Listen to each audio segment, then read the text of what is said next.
Hi friends, welcome to my channel. Utsava cooking ಚಾನಲ್ಗೆ ಸ್ವಾಗತ.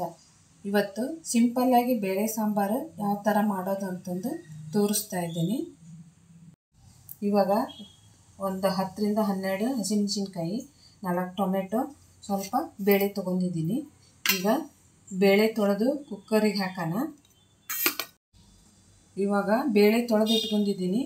ಇದನ್ನು ಇವಾಗ ಕುಕ್ಕರಿಗೆ ಹಾಕೋಣ.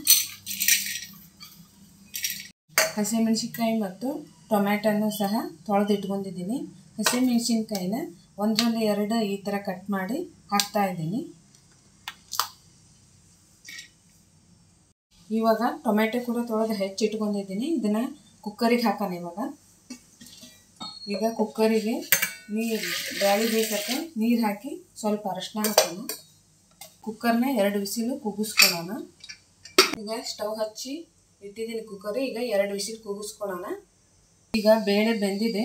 ಈಗ ಟೊಮೆಟೊ ಮತ್ತು ಹಸಿಮೆಣಸಿನ್ಕಾಯಿನ ತೆಗೆದು ಪಾತ್ರೆ ಹಾಕೊಳ್ಳೋಣ. ಹಸಿಮೆಣಸಿನ್ಕಾಯಿ ಟೊಮೆಟೊ ಈ ಥರ ಮೆತ್ತಗೆ ಬೆಂದಿರಬೇಕು. ಬೇಳೆನೂ ಚೆನ್ನಾಗಿ ಮೆತ್ತಗೆ ಬೆಂದಿರಬೇಕು. ಆವಾಗ ಸಾಂಬಾರು ತುಂಬ ಟೇಸ್ಟಿಯಾಗಿ ಬರ್ತೈತಿ. ತರಕಾರಿ ಇಲ್ದೇ ಬರೀ ಹಸಿಮೆಣಸಿನ್ಕಾಯಿ ಟೊಮೆಟೊ ಸೇರಿಸಿ ಆರಾಮಾಗಿ ಬೇಳೆ ಸಾಂಬಾರು ಮಾಡ್ಬೋದು. ತುಂಬ ಚೆನ್ನಾಗಿರ್ತೈತಿ. ತರಕಾರಿ ಇದ್ದಾಗ ಮಾಡಿ ನೋಡಿ ಒಂದ್ಸರಿ. ಈಗ ಟೊಮೆಟೊ ಮತ್ತು ಹಸಿಮೆಣಸಿನ್ಕಾಯಿನ ಈಗ ಒಂದು ಸ್ವಲ್ಪ ಸ್ಮ್ಯಾಶ್ ಮಾಡ್ಕೊಳ್ಳೋಣ. ಈಗ ಚೆನ್ನಾಗಿ ಸ್ಮ್ಯಾಶ್ ಮಾಡಿದ್ದೀನಿ. ಮೆಣಸಿನ್ಕಾಯಿ ಖಾರ ಇಲ್ಲ, ಮೀಡಿಯಮ್ ಖಾರ ಅದಾವು. ಅದಕ್ಕೆ 10ರಿಂದ 12 ಹಾಕಿದ್ದೀನಿ. ನೀವು ಬೇಕಾದ್ರೆ ಖಾರ ಇದ್ರೆ ನೋಡಿ ಕಡಿಮೆ ಹಾಕ್ಕೊಳ್ಳಿ. ಈಗ ಬೇಯಿಸಿರೋದನ್ನು ಮತ್ತು ಸ್ಮ್ಯಾಶ್ ಮಾಡಿ ಇಟ್ಕೊಂಡಿರೋದನ್ನು 2 ಮಿಕ್ಸ್ ಮಾಡ್ತಾ ಇದ್ದೀನಿ. ಇವಾಗ ಸಾಂಬಾರಿಗೆ ಒಗ್ಗರಣೆ ಹಾಕೋಣ. ಇವಾಗ ಸಾಂಬಾರಿಗೆ ಒಗ್ಗರಣೆ ಹಾಕ್ತಾ ಇದ್ದೀನಿ. ಆಯಿಲ್ ಹಾಕ್ತಾ ಇದ್ದೀನಿ ಸ್ವಲ್ಪ. ಈಗ ಎಣ್ಣೆ ಕಾದೈತಿ. ಜೀರಿಗೆ ಮತ್ತು ಬೆಳ್ಳುಳ್ಳಿ ಹಾಕ್ತಾ ಇದ್ದೀನಿ.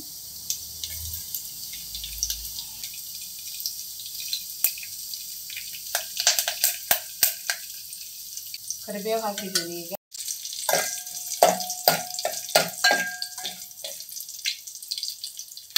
ಇವಾಗ ಸ್ವಲ್ಪ ಖಾರ ಹಾಕ್ತಿದ್ದೀನಿ ಕಲರಿಗೋಸ್ಕರ.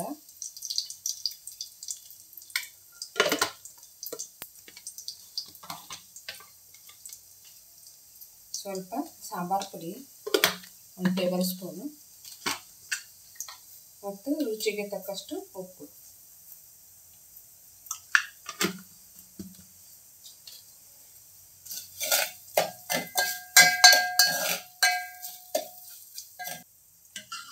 ಈಗ ಬೇಯಿಸಿ ಸ್ಮ್ಯಾಶ್ ಮಾಡಿ ಇಟ್ಕೊಂಡಿರುವಂಥ ಬ್ಯಾಳಿ ಮತ್ತು ಟೊಮೆಟೊ ಹಾಕ್ತಿದ್ದೀನಿ.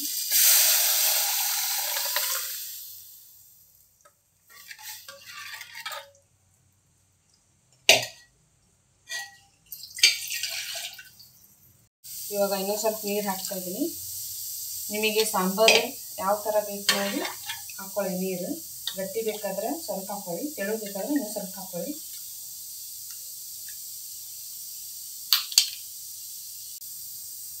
ಈಗ ಚೆನ್ನಾಗಿ ಕುದೀಲಿ.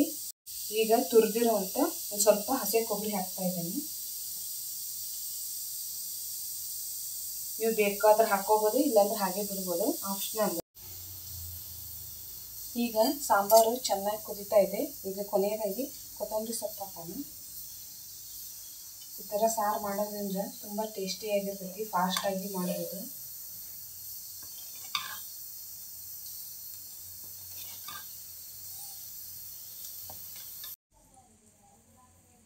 ಈಗ ಬಿಸಿ ಬಿಸಿಯಾದ ಸಾಂಬಾರು ರೆಡಿಯಾಗಿದೆ. ಈಗ ಒಂದು ಬೌಲಿಗೆ ಹಾಕೊಳ್ಳೋಣ.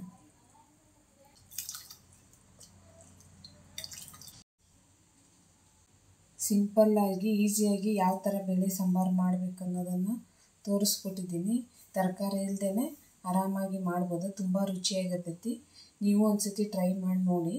ಈ ವಿಡಿಯೋ ಇಷ್ಟ ಆದರೆ ಲೈಕ್ ಮಾಡಿ, ಶೇರ್ ಮಾಡಿ ಮತ್ತು ಸಬ್ಸ್ಕ್ರೈಬ್ ಮಾಡಿ. Thank you.